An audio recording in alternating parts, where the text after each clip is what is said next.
नमस्कार दोस्तों, हमारी आज की कहानी है बिन माँ के बच्चे।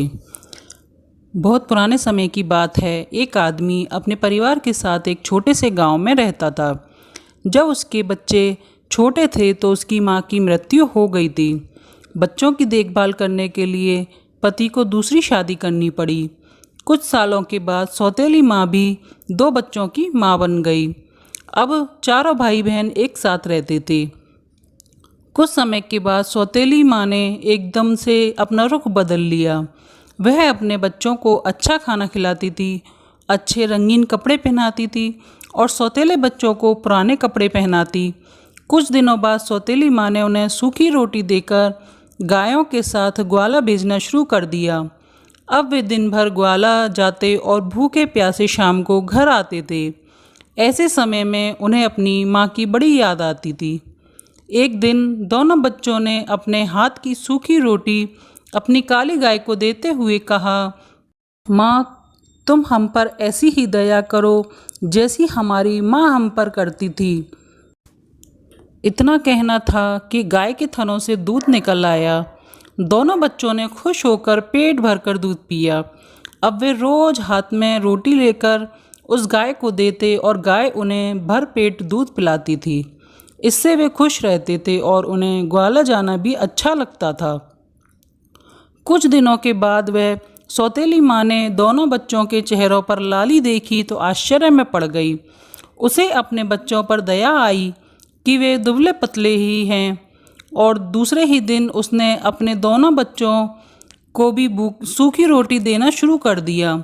2-3 सप्ताह बाद उसने देखा कि बच्चे हट्टे कट्टे होने के बदले कुछ ज़्यादा ही दुबले दिखाई दे रहे थे। अब माँ थोड़ी उलझन में पड़ गई। उसने अपने एक बच्चे को इसका राज जानने के लिए भाइयों के साथ ग्वाला भेज दिया और कहा कि वह ध्यान दें कि भाई दिन में क्या खाते हैं। दूसरे दिन तीनों भाई गायों को लेकर जंगल की ओर निकल पड़े। गायों ने आराम से चारागाह में घास चरी। दोपहर का समय होने को आया। बच्चों के पेट भूख से कुलबुलाने लगे, पर उन्हें हिम्मत नहीं हो रही थी कि गाय से दूध मांगे। उन्हें डर था कि उनका सौतेला भाई माँ से चुगली कर देगा। भूख सहन से बाहर होने पर वे दोनों भाई उस सौतेले भाई से बोले कि हमारी काली गाय हमें दूध देती है, इसी से हम अपनी भूख मिटाते हैं। यह बात तुम किसी को मत बताना। भाई ने कहा, मैं इस बात को किसी से नहीं कहूँगा, चिंता मत करो।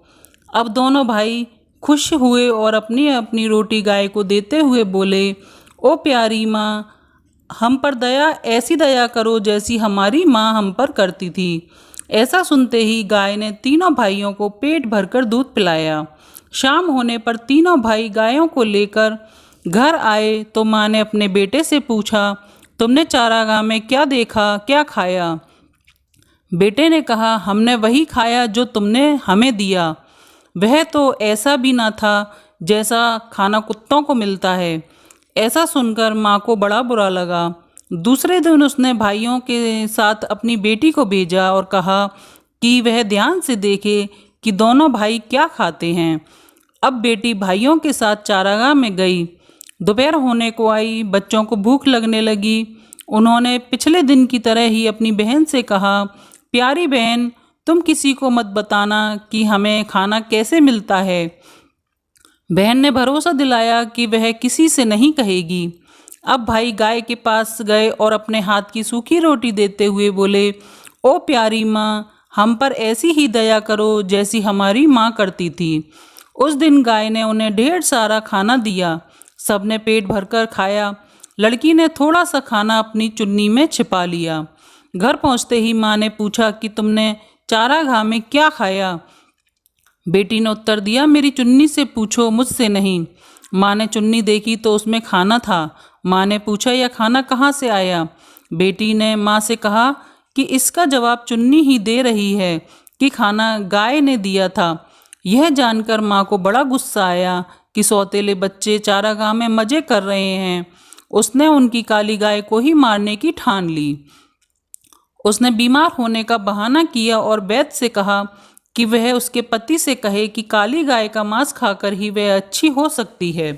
वैद्य ने ऐसा ही किया। उसके पति को कहा कि उसके घर में काली गाय को ही मारना होगा। बाप ने तुरंत ही बच्चों को समाचार भेजा कि माँ को बचाने के लिए काली गाय को मारना होगा।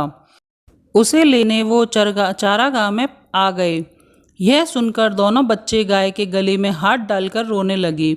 तभी बाप व बेटा चारागाह में आकर उन्होंने गाय से लिपटे हुए बच्चों को दूर किया और घर के लिए चल पड़े।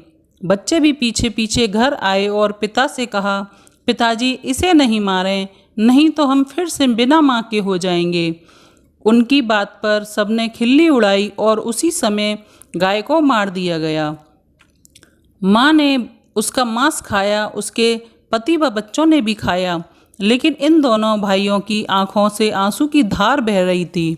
वे कुछ भी नहीं बोले और जो मांस उन्हें मिला उसे वे अपने खेत में ले गए। उसके बाद आसपास की लकड़ी इकट्ठी करके उसका दाह संस्कार किया। उससे जो राख बनी उसे अपने चारागाह में ले गए। वहाँ उन्होंने एक गड्ढा खोदा और जो अस्थियां बची थीं उन्हें व राख को दफन कर दिया। दूसरे दिन से दोनों भाई फिर से ग्वाला जाने लगे। फर्क सिर्फ इतना था कि काली गाय उनके साथ नहीं थी। वे रोज चारागाह में अपनी गाय की अस्थियों के पास जाकर प्रेम के 2 आंसू बहाकर दूसरी गायों के साथ लौट आते। एक दिन हमेशा की तरह वे चारागाह में पहुंचे तो देखा कि अस्थियों की जगह पर एक सुंदर सा एलोवेरा धृत कुमारी का पौधा खड़ा था। वे आश्चर्य से उसके पास गए और उसकी लंबी लंबी पत्तियों को सहलाने लगे। तभी उस सुंदर पौधे ने उन्हें अपनी गोद में ले लिया और खाने की बौछार कर दी।